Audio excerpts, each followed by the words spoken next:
Nako, nako. Magagalit ang Meralco nito kapag nalamang ganito lang palang paraan paggamit ng electric pan na di na kailangan ng kuryente. So, tingnan nga natin kung legit tong pinagagawa ng nayupak na to. So, kumuha muna siya ng parte ng electric pan. So, yan yung may magnet eh. So, ang gagawin niya siguro dyan eh, pagtatatanggalin niya yung mga magnet. Ay, hindi. Dinagdagan.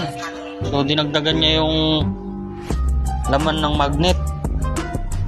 Tapos, ibinalik naman yung kahon. Tapos, tinerkahan. Pagka-twerka niya, siyempre, higpitan niya yan. O, pagkahigpit, parang magiging free energy na lang to, kung tawagin. O, sige nga, kung totoo yan. Baka naman nasayang lang yung pagkukontent ko dito pag hindi yan totoo. Gawin ko nga minsan to sa buhay ko para malaman ko talaga kung totoo kasi wala kaming ilaw lagi sa Fairview. So, nilagay niya na yung LEC niya rito, no? Ayan na. Tapos maglalagay siya ng dalawang magnet dyan, positive negative, pagsasamahin niya. Oh, wow, legit ba yan?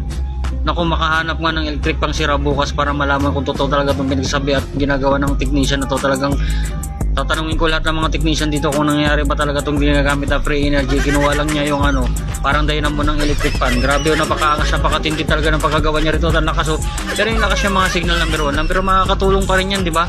Ano sa tingin nyo? Ha?